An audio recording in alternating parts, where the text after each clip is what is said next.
So a little bit more about Lynn. Behind us we have one image from the Dante Hotel, but I'll come back to it in a second. Already before Lynn Hirschman-Leeson began showing her work to a wider public, in 1968 she began publishing art criticism under the guise of 3 invented personas. They were all called Gay Abandon, Herbert Goody, and Prudence Juris.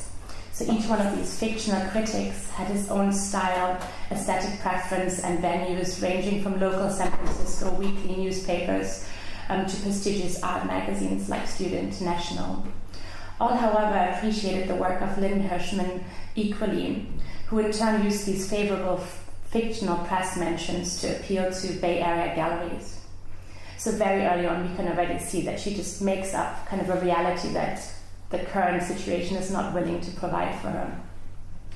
Working in San Francisco and Oakland in a time of the Civil Rights Movement and the Black Panthers cannot be underestimated as a central influence on the work of Lynn Hirschman-Leeson, and it encouraged her to push against the racist and misogynist-driven avenues that seemed available for women and non-white men at the time. I had gotten to know Lynn's work during my studies in San Francisco in the mid-2000s, and I showed her work since in an exhibition in London at the ICA. So when we decided at KW, maybe a year and a half ago, to instead of closing a program during the Berlin Biennial, so normally KW closes and the Berlin Biennial takes over the building, to instead kind of work simultaneously across the city in different new spaces that we normally don't have access to. I cherished the opportunity and immediately thought of Lynn's early site-specific works in public spaces as an opportunity to show them again. Lynn worked early in apartments, in the shopping windows of the Bonwood Teller department store in New York, in hotels and in other public spaces. Naively, however, I did not consider that these decisions on her part were not entirely voluntary, but also a reaction to an art world that would simply not allow her to show in kind of museums. I mean, one would encounter women showing in these spaces, but very little and rarely perspectives that were really pushing the boundaries of what art was supposed to be. And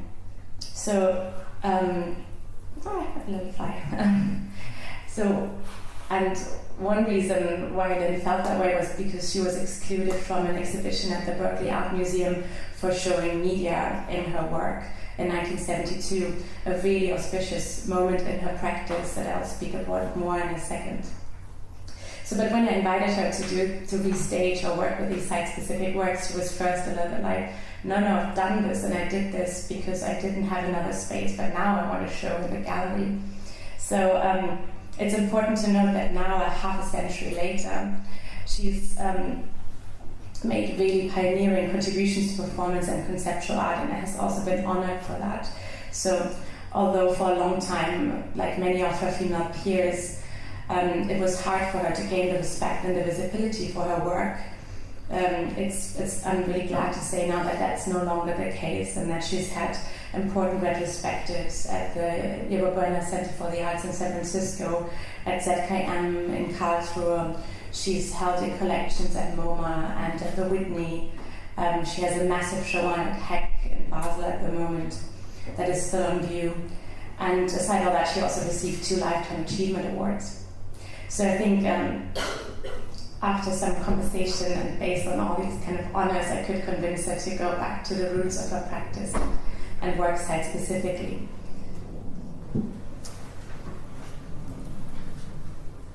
So this is the work that I mentioned previously. It's entitled Self-Portrait as Another Person from 1966. And it's part of a series of wax casts where Lynn is using her own face with differently pigmented wax materials and wigs suggesting a blonde version of herself as well as a dark-skinned version. And the work was completed by a tape recorder that could be activated by a foot sensor. You could just step on it and Lynn's voice would appear and address the audience directly and say things like, what did you say? Who are you? How do you spell your name? What was your first sexual encounter? I'd like to know you better. Are you in love with anybody? Can you trust me? and then it was also accompanied by breathing sounds. The complete series was entitled Completed Fragments, and it was a clear statement against the abysmally small representation of women in the museum at the time. Unfortunately, Lynn was urged by the director of the museum to not include this work and simply to focus on her drawings. But as she is notoriously stubborn, she of course didn't do that and installed the series regardless, only then to come back to the museum after the opening and to find it deinstalled and excluded from the exhibition. And as an explanation, she was given by the curator, Brenda Richardson, that sound simply does not belong in the museum. Which of course is ridiculous, because already in the 70s you would find sound in the museum. So I wonder what it was that enraged people so much. Was it more that it was a regional museum, or was it that it was made by a woman, or that it was actually replicas of women's faces that were speaking up and directly addressing the audience? And this has not been cleared. But this direct involvement of the audience, of blurring the encounter to a moment of active participation, is crucial in these works and plays a major role in pretty much all of Lynn's works coming forward. So although at the time this was devastating news for Lynn, it sparked an entire series of reactions that were crucial in shaping her practice in general.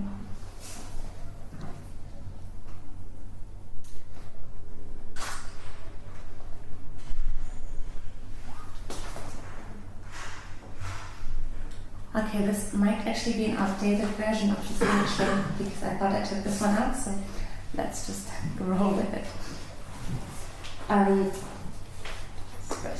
So this is now the Dante Hotel. But before I speak more about it, I'm going to read to you a little fragment from a publication that she published as part of the project. And in it, it's really just a photocopy, kind of really simple publication, and it has a fragmented journal in it. And in that she writes, so this is really short after the Berkeley Art Museum happened. March 22nd, the air is soft and salty, drizzling in the frothy rain of the San Francisco spring. I absorb the air like a sponge, soak up wet nourishment. Over orange blossom tea at the Café Trieste, Ellie and I discuss renting a space for a 3-day exhibit. Ellie knows of a dance studio with a skylight that causes marvelous shadows each afternoon, which we plan to visit, as well as an abandoned donut shop and an empty dime store. My exhibition in Los Angeles took 2 years between the first contact and the eventual show. The timeline bothers me, but what are the alternatives? April 10th. Working with a non-commercial ideas has hazardous as it is liberating. Galleries won't lend space to ephemeral ideas, so to exercise new notions, one has the intriguing option of creating one's own space. Neither one of us knows what we'll really do, but we feel committed to this project. There's a responsibility that goes along with having an idea. It becomes your obligation to see it through, to make it a reality. Carl Andre has said that just thinking things is not enough. You have to keep putting them into the world. One grows by meeting an idea as physical consequence. So, this idea of a physical consequence is something that I'm really interested in, and that is really crucial for Lynn, of developing an idea and engagement with a lived space and with materials that lie beyond the encounter. Also, with that there's an encounter with the idea of the artist and with the material and the spaces and the environments that she creates the work in, but beyond that, and also with the encounter with the viewer, and that this is something that is shaped then together in a constant exchange. So what we're now seeing is the Dante Hotel front and her invitation card. So after being excluded from the show, Lynn decided to find her own space and to present work together with the artist Elena Coppola. She found a hotel in North Beach, San Francisco that would allow her to rent rooms at $20 a month, and they both made art installations there. Elena for a week, and Lynn's would continue for more than a year with 24-hour access to the hotel room number 47. There she installed 2 wax replica of bodies in a bed, their faces made of casts, one white, one black. The room scattered with a fictional woman's possessions as artifacts of her existence there, including glasses, tampons, nail polish, alongside a wall drawing and a wallpaper made of 24 images of the wax woman on the bed. Accompanied by a soundtrack that comprised of Molly Bloom's soliloquy for James Joyce's Ulysses, whispered from the closet, and the chorus of Elton John's Rocket Man from a radio. So here are some images. Here we can actually see Lynn checking into the hotel. So this was the rather kind of humble lobby. These are the two wax casts that I mentioned. They were just kind of propped up in the bed as if they were real bodies. And behind you can see the wallpaper collage that consists of images of these two bodies. But it almost has a kind of, in the repetitiveness, kind of amounts to like a Japanese kind of woodcut or something. Here's another image of the room. And this is an image of the kind of dresser and the wall drawing. She had a goldfish as well. Yeah, we sadly don't have the slide, the right PowerPoint, but I'm just gonna improvise. I know we don't have the image I wanted on. So you just have to be a little bit imaginative with me. So one image that I keep on getting stuck is an image of Lynn and let me see, it's a bit later. Here we are. I had a close-up, but this is an image that I really like because it actually shows you a mirror image of Lynn Hirschman-Leeson at some point during the installation, in her own installation. And I think it says so much about her own identity and the experience of coming into the work, creating a persona that then takes on a life of its own in exchange with the materials, with the place, with the audience, and with the conversation it creates. Lynn is always already in there, but she's also not. It's clearly biographic, but almost more an alternative reality that imagines one side of her in a different set of circumstances, like a personality split that takes on a life of its own. What I'm about to show you now is a film that Lynn made of the installation.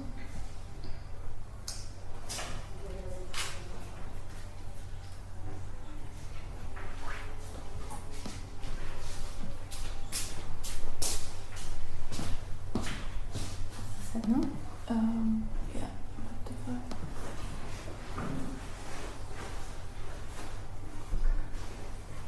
So alongside the actual installation that you could access at 24 hours a day and anytime you wanted, or just getting the key from the reception, she made a documentary film and she made the catalog that I mentioned before.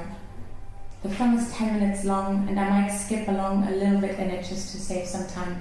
It's really bad quality, but remember it's the 70s and she's not a trained filmmaker, she's working with really limited means.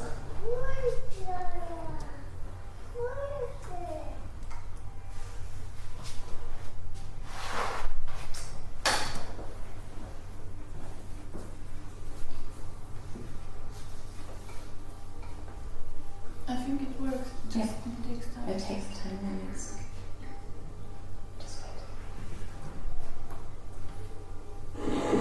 I began to think about doing the room in February of 1973. I wasn't exactly sure what I would do in the room, but I wanted to get into a space and to concentrate on what the energies of that space were and to coalesce them into a physical form. And it was a training that one has to practice, like one has to practice using their intuition. And one, I think, by practicing gets an increased perceptivity to these energies. While I was sitting in the room and trying to think about what happened in the room, and indeed I became a personality of the room and began to act out fantasies that I had. I think that there is a responsibility to see an idea through, not just to have an idea, but to meet its physical consequence.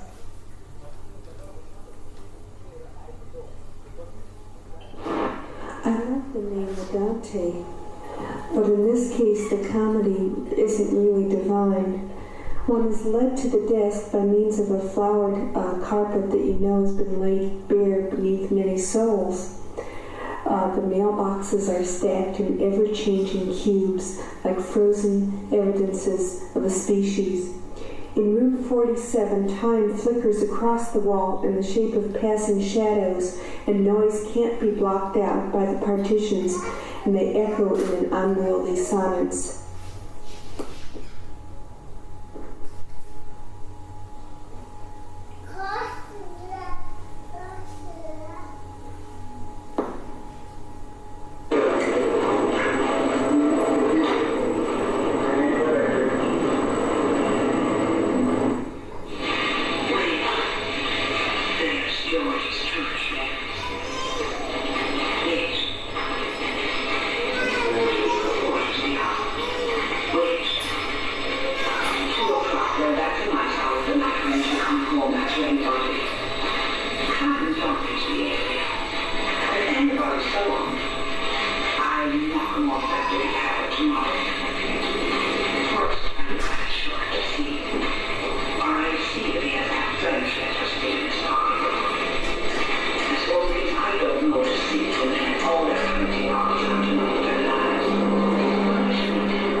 How do you tell an Eskimo about the Antarctic?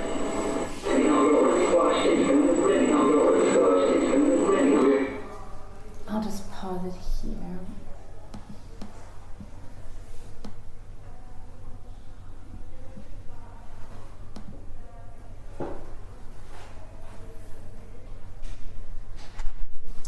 Alright, what strikes me about this film, and you might have picked up on it despite the bad quality, is how much there were kind of circumstances that she couldn't control. The noise from the traffic, kind of the people that were also living in the hotel, the kind of what participants left behind. They started writing things on the mirrors, so what you see there, that's not just her own doing, that's kind of just people leaving things behind, and she just kind of accepted that as part of the work. And again, I just want to reiterate how much the kind of resonance between these kind of remnants and her initial idea kind of began to shape the work kind of together and in unison. And I really like this idea of imagining her sitting in the room, watching the light touch the surface of this space, for her face to interact with the wax of the mold she's creating, the record vibrating in the space. She briefly mentions the word osmosis in her notes in the film, speaking about something like sugar and tea, one thing, the concept to merge with the physical environment of the encounter. But more than that, with the reality of the encounter by the audience. In the catalogue, she speaks about the inhabitants of the hotel taking voluntary turns in caring for the space and vigilating it. And one has to mention here that what we are dealing with is not just any hotel, but a cheap North Beach hotel in the 1970s. North Beach was particularly run down, part of San Francisco. Hotels there would have been less a touristic place and more something like a halfway house. Housing for people with extremely limited means, not being able to afford regular rent. Her interaction with these other residents is not unlike her approach to the space. They are part of the work, part of the encounter, and an influencing circumstance in the making and the experiencing of the work. Proof to that is how she decides to include them in the catalogue and also in the film. And we hear one of the residents say in the end that I think also I thought that there we go. So this is how she includes them in the catalogue, just some kind of snapshots of the people that lived there. And the guy we heard speaking at the end is one of them, and I love how he says, like, trying to explain the work is like trying to explain the kind of snow to someone who lives in the Antarctic, or like a forest to someone who lives in the woods. It touches on something that whatever she's trying to do is too close to home. It's almost closer to reality than the actual reality might have been. You almost need kind of a superstructure, like a fictional entity to allow yourself access to the space. And she's almost kind of pitching one reality against another here. So the work closed after a bit more than a year by a drunk man named Owen Grant visiting the room and mistaking the installation for a crime scene. I think they had a power outage and he was giving a flashlight, and I think that made everything a bit more dramatical and less visible. So he called the police and everything was taken into custody, and Lynn is suspecting that her wax casts that are now very valuable are still there, but she hasn't been able to track them down. The fictional female character from the hotel room who arrived in San Francisco on a Greyhound bus and checked into the Dante Hotel would develop a life of her own after the Dante Hotel closed, as a character called Roberta Brightmore, a fictional alter ego for Lynn Hirschman-Leeson that would occupy her practice for many years to come. The signifiers of her existence were real-life activities such as bank statements in her name, a credit card, the rental of an apartment, a driver's license, records from her visits to a psychiatrist, as well as participating in Weight Watchers. She placed ads in newspapers looking for a roommate. She met with the applicants, went on dates. She had her own clothing and makeup and gestural chart that we see right now behind us that was reflecting her preferences and behavioral attitudes. In the early days, Lynn was performing the character herself, but in the later years, Brightmore was multiplied into 4 other people that would appear in her guise. The performance ended in 1978 at the Palazzo dei Demanti in Ferrara, Italy, in an exorcism ritual held in the crypt of Lucrezia Borgia, during which Brightmore was transformed through the elements of fire, water, air, and earth. The name Brighton, or the name Bright, actually came from a character in a Joyce Carol Oates story that Lynn must have come across in a magazine. And it chronicles the kind of series of fan mail letters that this fictional character is writing to a composer, getting increasingly frustrated and menacing with her kind of unrequired attention and the never met kind of desire that she feels. And one can easily see why the story might have been so influential to Lynn, as it captures something that I would like to call a pathetic bravery, something to stick to one's passion and let them go and take on a life of their own. Because although I think what Lynn is doing is kind of looking for an alternative ego to express herself, she certainly doesn't do that by just creating kind of a superhero character. The character is still very much bound to the realities of kind of an everyday existence. So over the last half century, Lynn went on to chronicle many other fictional identities, amongst them a character called Lorna, an agoraphobic that never leaves her apartment and whose decisions are played by the audience via a laserdisc game that has 3 endings: her shooting the TV, her killing herself, or her breaking free and moving to Los Angeles. But there's also Ada Lovelace and Rosetta Stone, 2 characters from her feature films, and many more. As I mentioned before, for us at KW, I could convince her to go back to her early work and to work site-specifically on the earlier Dante Hotel piece, but to present it in an inverted version. In recent years, Lynn has been very focused on identity construction and the interplay between biology and technology. Her first idea was to solve a crime case in Berlin with the help of a forensic analyst. However, the project quickly revealed itself as way too ambitious for us, and Lynn decided to then go back to work with the hotel directly. We found a small hotel called the Novalis Hotel. Of all names, this seemed really fitting compared to the Dante. And it was not far from KW, a small weird place that, not unlike the historic hotel, presented a weird time capsule, or maybe more like a timeless capsule. And it attracted a plethora of weird characters that also lived there. We rented the hotel for 1 month, the room number 5, and then went on to install, just like back in the days, the leftovers of the women living there. The women in their late 60s this time, the age that Roberta would have been, checked in to find something in Berlin, looking for a partner online, on dating websites, and in bars, an avid fan of forensic science. Her belongings revealed through books, receipts, and ephemera in the room, research notes on her computer, and her Instagram account on her phone. An intense picture of an obsessed and driven character. The twist to the project was that upon entering the hotel, well, I'm just going to give you a bit of a glimpse. So this was the hotel. So we also had a wallpaper. This is of a forensic analysis. And other than that, it was really just the furnishing that the hotel came with clothes and notes, books on forensics and early kind of genetic analysis. This is an image taken by one of the guests later on. So, as with the original hotel as well, the kind of project became more and more kind of messed up by its visitors. I had a couple more images, but then the other PowerPoint, I fear we might have to do a switch of PowerPoint soon because this one is not completed. So the twist of the project was that upon entering the hotel, you were invited to give a genetic fingerprint by yourself by leaving a sample of saliva.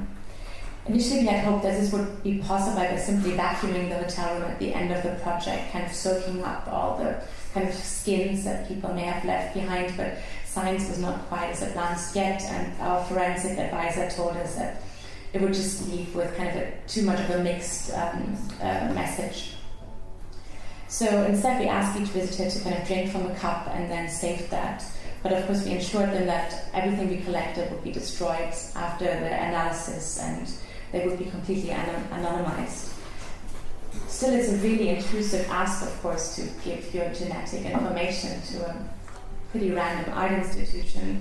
And we're really surprised to see how many people actually were willing to do it, and we collected hundreds upon hundreds of samples, of which we had 90 analyzed later on. So this is also where the project already started, the question, how much are you willing to reveal of yourself, and what do you actually reveal with giving this information, and are we already giving that away anyways? Can I trust these people? What does it mean to give away my data? In fact, the analysis is nowadays common in forensic labs, but it's very limited actually in terms of what you can find out. You can find out the eye color of the visitor, their gender, and for men, their ethnographic or kind of geographic heritage. This can be found out for women as well, but it's much, much more complicated and expensive because of the different chromosomes. So this maybe doesn't seem like much, but of course in a crime case, it tells you incredibly much about the person that were on a site, and it has a very telling potential and a highly racist potential as well to lead to quick conclusions. And for the closing of the talk, we had for the event we had a talk with a forensic scientist, and we spoke about new laws that were passed in terms of data protection, and it was pretty shocking to see what is alone happening in Germany right now with a new police law that is happening in Bavaria that would basically grant them just upon suspicion to make analysis and, of course, draw conclusions pretty quickly on, especially in terms of kind of ethnographic and geographical heritage of the material that they find. But the other thing, the other aspect of the project is that then once you entered the hotel room, you could also digitally interact with Roberta. So she had an Instagram profile, you could write her emails, you could take pictures of yourself on her phone and add them to her Instagram account. So there was a kind of a digital level to the project that also people took on without us prompting them intensely. So there was always daily new pictures online, and what was interesting about it that there was almost like a threefold way that you could think about identity. You had the kind of visual appearance of the room of the person in there. You had the kind of genetic fingerprint that gave you like a biological insight into a person, and the digital kind of face that we would like to create of ourselves, like reconstructions, and also the amount of information that we're easily willing to give away of ourselves online. And this idea of concept of identity as something fractious is something that Lynn's collaboration with scientists has repeatedly looked at, dismantling the idea of a secure, whole unity of the body or of identity, and especially in her research in cloning, artificial intelligence, her thoughts on cyborgs, and self-replicating data bodies. Lynn writes on this already in 1994. Much of the art that depicts the body as sacrificed or objectified desire has experienced a well-needed correction. The object has been reincarnated as a subject, and might I add, just in the nick of time because the corporal body is becoming obsolete. It is living through a history of erasure, but this time through enhancements. To survive the remains of the body, it has to morph into the data body. So despite her insistence on a dematerialized future of kind of the human body, she continues to work heavily with the body as a physical site, especially in collaboration with biologists. And she has just developed an antibody based on the spelling of her name with the pharmaceutical company Novartis. And she's really revealing and experiencing the physical body through the data body, kind of trying to bring these two concepts together. And she also states in another essay called Some Thoughts on the Data Body from 1994 already, artificial intelligence software that has now been developed will lead to more enhanced understanding of the mechanisms and irrationalities of what might reflect presence, but continues to exist as a simulation. These creatures exist beyond the screen, and when they're alive, they have the ability to empower viewers by calling them to defy conventional linear structures and create new possibilities for autonomous action and gendered agency. So already in the 90s, quite alongside kind of Donna Haraway, she's thinking about kind of a disembodied future as a way to kind of rethink kind of our embodied ones at the time. So in the closing of this presentation, I want to briefly draw reference to two other artistic figures and their work and their engagement with fiction and autobiography. So I don't have any slides of them in this PowerPoint, so we'll either have to continue unseen or we have to do another text swap. I don't know. This is unfortunate that I had it on the original one. There was a second PowerPoint, we took the wrong one over. So it's on my computer. But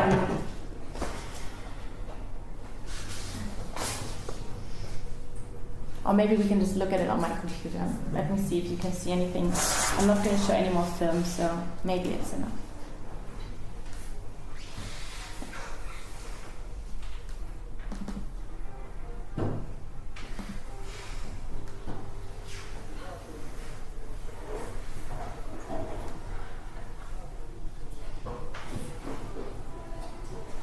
There's nothing.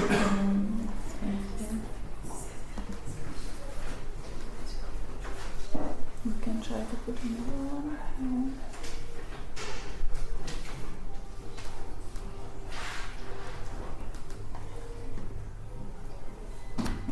Let's just keep it simple. I'll just...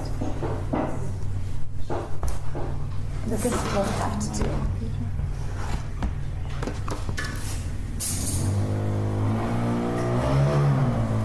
So you can see some more images of what you could find in the hotel room. So there were also actual samples left in the mini bar. And this is an image of the phone where she had her Instagram account. This is her kind of jewelry, her makeup. And this is some of the images that people left on her account. So the two other examples that I'm giving, the first one is the feature film Wanda from 1970 by a filmmaker called Barbara Loden.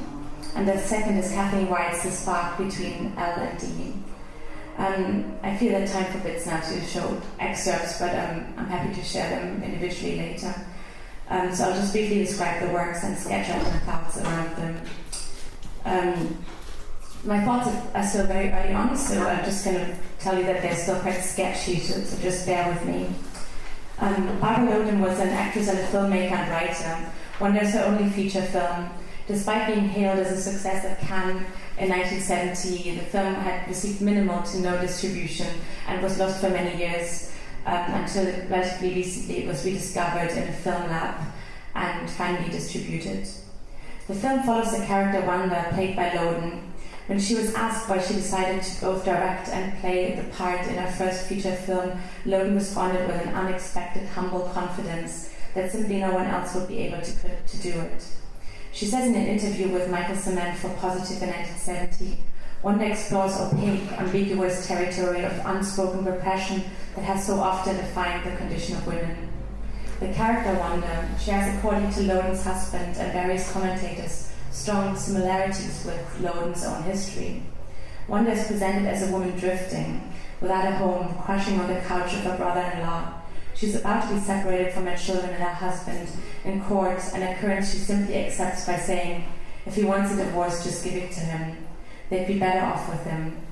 And short after, her employer in a sewing factory lets her go because she's simply too slow. Wanda appears to have completely given up on herself, aimlessly drifting through her environment, constantly threatened to be consumed by it and its needs, drives and desires. Wanda was described by Loden in an interview as a woman that was unable to adapt to her environment, or maybe she was adapting too much. Christina Alvarez Lopez and Adrian Martin observed beautifully in their video essay, Wanda as a Woman in the Landscape, how the character appears to not understand or refusing to understand the rules of a given situation. She does not fit in anywhere. We see her constantly on the move, but rarely going anywhere with purpose. She's more of a play ball to the elements, pushed from one situation to the next. Often we see her killing time, closely observing her environment in shopping windows.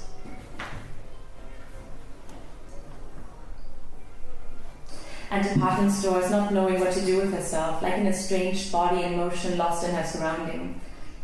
The film supports the sensation through the stylistic means of continuously presenting her actions decentered in the frame or blocked from view by other people, cars, or buildings, as if she could not hold the attention of the cameraman. She's constantly on the verge of escaping the frame, and the camera struggling not to lose her out of view.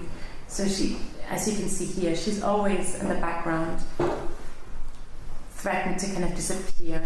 This is how the film starts, and it really takes a while for you to even notice that she's on the couch. You think there's someone else as the protagonist. One is a portrait of a woman that does not have any space of her own and that cannot produce any space of her own, that hides in plain sight, often overlooked. It is hard to locate her on the screen. Her actions are dominated by passivity, dependence, and neediness that is readily met with exploitation from the male protagonist she encounters. When Marguerite Duras saw the film, she immediately saw its importance and offered Loden's husband help to promote the film in France, where she said she knew there would be an audience. According to Duras, the film annulled the distance between character and director, text and representation.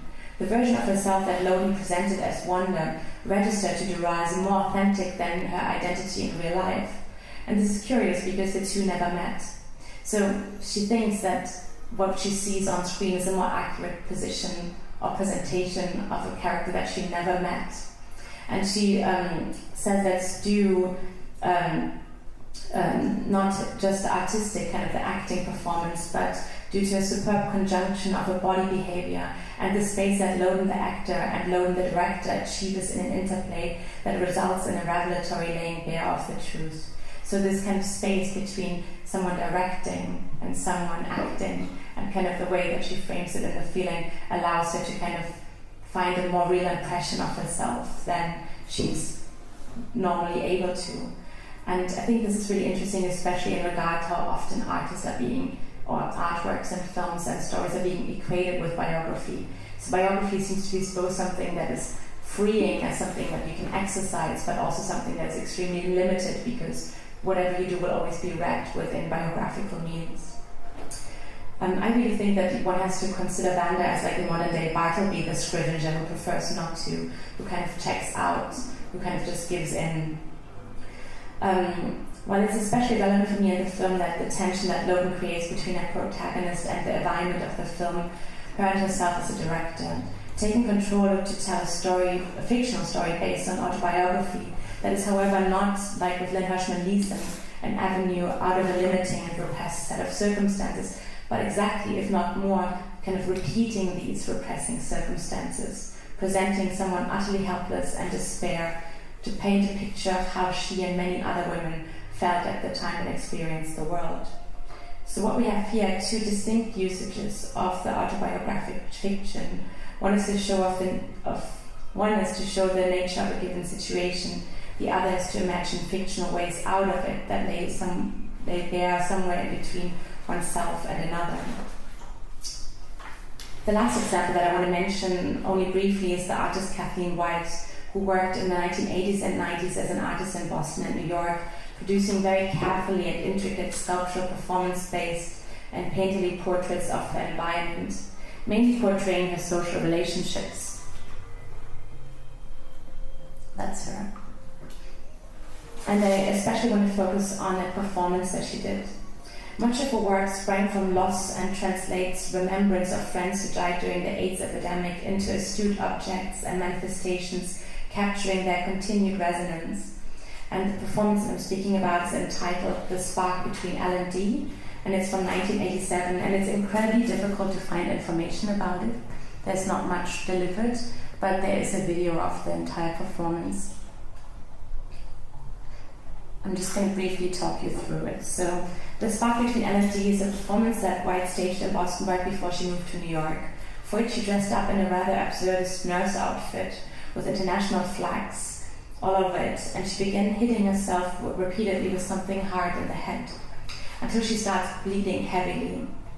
She then begins to wipe the blood off and to bandage herself with equipment from her medical bag. However, the bandaging quickly takes a turn and is more reminiscent of bondage. And then it turns another turn, and she begins to completely mummify herself in the gauze and the band-aids. And all the while she begins singing the kind of famous kind of movie line on Broadway, until her face and mouth is so covered in the gauze that the sounds are muffled and eventually inaudible. The absurd and horrifying and terrifyingly funny performance has often been read as a commentary to the AIDS crisis that was running rampage among her peers. And she actively took care of a lot of her friends, kind of nursing them through their illness.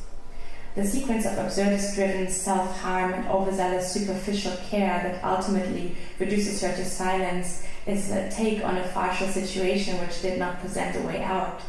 It's likely an allusion to New York City's inadequate response during the 1980s. Well, not just New York City's, a general inadequate response during the 80s to the AIDS crisis. It also speaks of a very personal response of inner turmoil and guilt and helplessness. Personal biographic information is here not just experienced by herself, but she's kind of she's presenting experience that happens to her social circle. So she's kind of almost enacting not her own experience, but that of a larger body of people, and of taking it onto her own body. In either one of these three examples I mentioned, it's important to note that an experience story is not denied or simply replaced by a kind of a fictional one. The autobiographical experience is studied within the apparatus and the system that created it, and then transformed in various ways and in a close intimate relationship with the environments that helped create it. The methods bring approaches to storytelling. Drawing from the raw material of their own lives, they sustain a delicate balance of obfuscating accessibility, occupying a tricky territory that is at once deeply personal and yet publicly and environmentally experienced and spatially shaped.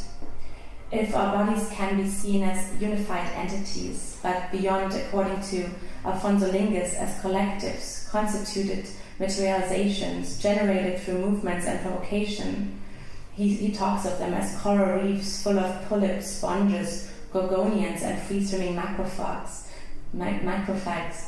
continually steered by monsoon climate and moist air, blood, and biles. Then I'm interested in how one has to understand these feminist methodologies in autobiographic storytelling as an exchange with a lived, natural, and urbanly experienced environment. I want to end on a quote by Donna Haraway from her landmark essay from 1975, A Cyborg Manifesto. Haraway writes that a cyborg is a cybernetic organism, a hybrid of machine and organism, a creature of social reality as well as a creature of fiction. Liberation rests on the construction of the consciousness, the imaginative apprehension of oppression and so of possibility. The cyborg is a matter of fiction and lived experience that changes what counts as women's experience in the late 20th century. Thank you.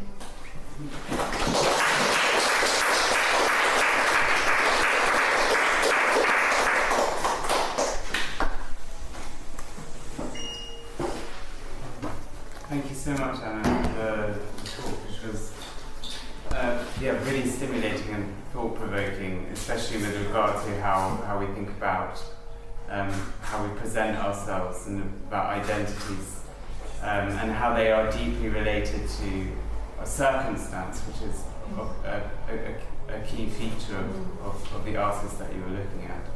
But before I say anything, it's best to open it to the floor first, and then we can, if anyone has any questions.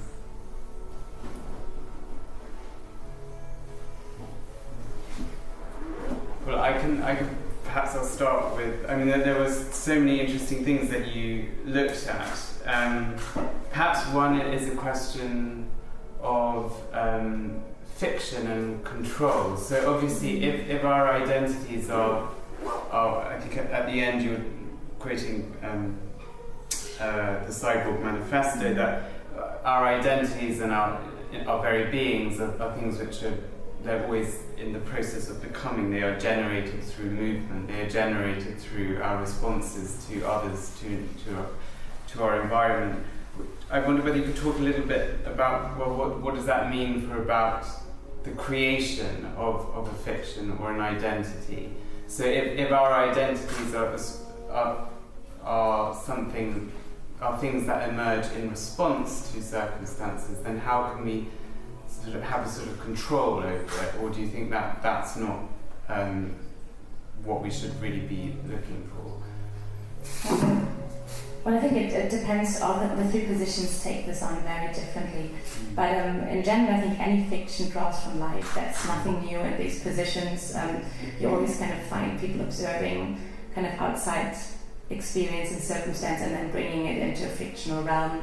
The specific thing here is that it's heavily drawn on kind of personal life and then brought into a situation where you have, in Lynn's case, limited control. She kind of sets up almost kind of an experiential kind of realm where she controls some things and then she leaves everything else open. While in the case of Wanda, it's a feature film, so every frame is completely controlled and it's more retelling an environmental exchange of the protagonist that she has experienced, and she's kind of using very stylistic means to do so, kind of having her being lost in landscape or in the frame. And then the last case, I think it's like slightly different because it's such an incredibly staged environment that uses more symbolic means to kind of tell someone else's stories and one's own story, kind of intermingling them. But in general, I really think of as a very early take on just a realization that we live in exchange with everything around us, kind of almost like this kind of spider building its net with kind of what it finds, kind of although produced physically by its body, but also kind of what it finds in the surrounding. And I think that's very much, especially the way I like to think about Lynn, she kind of uses what has been produced by her own body as an experience, but then brings it in a kind of everyday circumstance.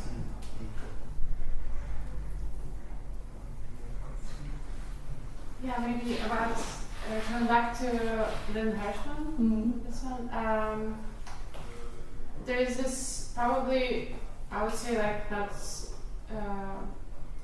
the idea that she uses a lot of. You could see that it's a social criticism in a way, like through dystopias. Dystopia is the best way to revise the reality. So in a way, she does that. But then I also noticed this layer of escapism in her work. She just really, just likes to imagine, and then the imagination is the way you can create the new, probably like post-human. So how did you, since it's quite probably problematic to have both of these things in one work, how did you, when you were thinking about the exhibition of her at Kali, was there any discussion regarding those two different sides of her work, being like socially engaged and then being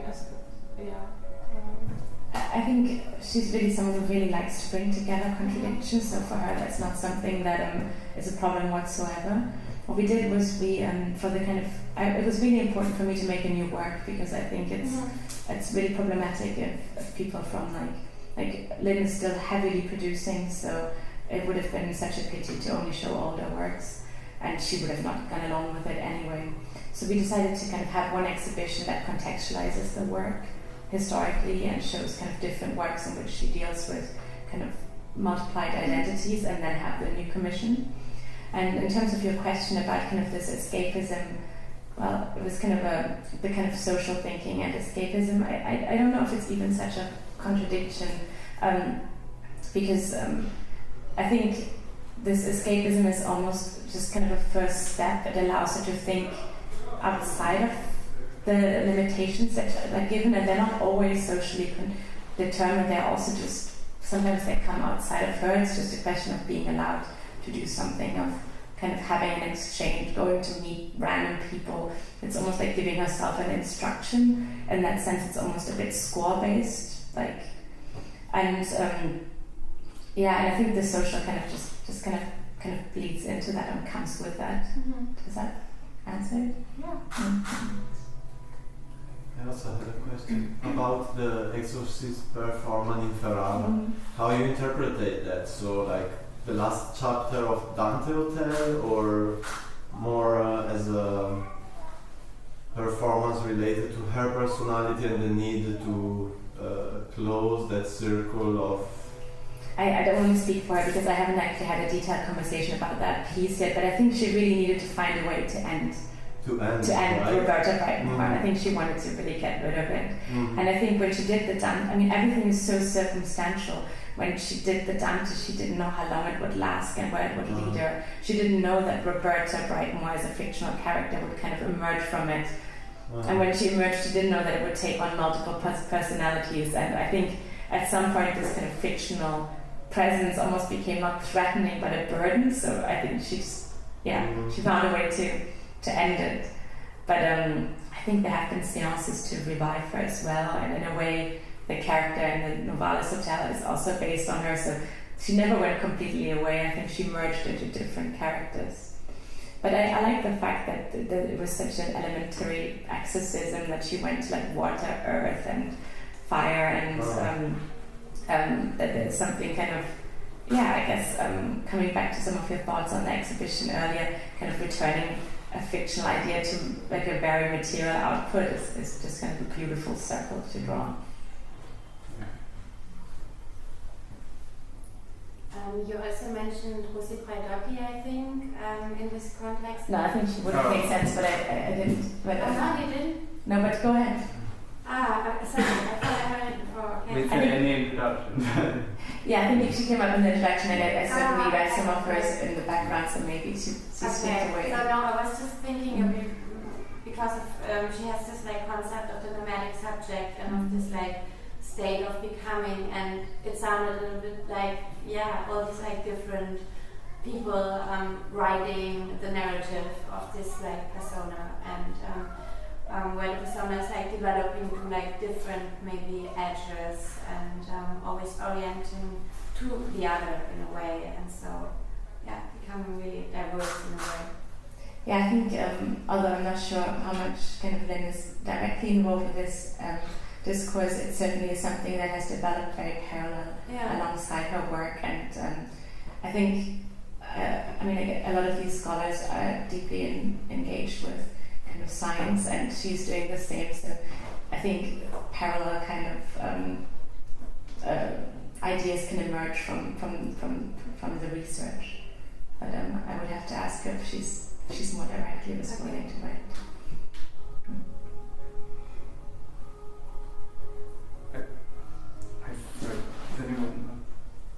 I'll ask a question that might end. I was interested in how fiction could be a form of kind of a strategy of resistance, how she was using a fictionalized persona in order to inhabit or enter spaces which might ordinarily be prescribed to her. So I just wondered whether you could speak more a little bit more about how you and perhaps how she thinks about how we can use fiction as a form of kind of a political strategy, which is, in the context of today, is like particularly slightly problematic. Fake news and everything that it's in fact is all about fiction. But then there's another side to it, which is perhaps a kind of a more queer form of politics, which is being open to the discourses which we respond to and form our identities, but then twisting them and fictionalizing them and doing funny things with them. Yeah, it's something that I think about quite a lot, because I think as many artists I also always feel drawn to these kind of agencies or kind of allowances that fiction gives us. So alone the fact that she started writing art criticism about her work, because no one else would write it. It's kind of like, well, if I can't do this or no one else is doing this, I'm just going to make something up that does it. I think Roberta had a driver's license. I think she didn't have one at the time, so she really quite physically could access spaces that kind of real, the kind of birth name Lynn Hirschman-Nielsen figure could not. So I think it's certainly a form of resisting kind of social norms at the time. But nowadays that's highly problematic, and if we find ourselves seeing politicians twist the world to their belonging in a way that we would find disturbing, we can just see how much potency this strategy still holds, but not just kind of for the undermined, but now also for the ones in power. I think it's less of. I think she still plays with fiction in her work strongly, but it's less of a driving force. I think it's more of a way to kind of push science and challenge science nowadays, but it's definitely kind of her origin. But for you to repeat this project, or not repeat it, sorry, but to do a reincarnation of it, because obviously the context has changed hugely. So were you both thinking about, what does this mean as kind of fictionalized character in today, or was it? I must admit that we didn't have a conversation about this. it really, I mean, I was, in the beginning, I really wanted her to make a new work, but I didn't expect that she necessarily had the time, so I really thought about restaging some of these works and just seeing how they would resonate now, which didn't make any sense to her, and now I feel slightly embarrassed that I thought about it. So I think she did exactly the right thing of developing the work further and kind of twisting it on its head. And I think by alone kind of pitching these different realities or fictions against each other, so the kind of, because so much of it is what you read into it, this kind of information that's left behind in the room, the information you give away, the interaction, the limits and the kind of freedom of that, I think is definitely shows a more informed perspective on what she's doing. Or it's just it kind of takes into account the changed context from kind of a very, like I think a driving force was the idea of witnessing someone in the 70s. And I think she's now kind of turning that back on the person that is witnessing, kind of illuminating them.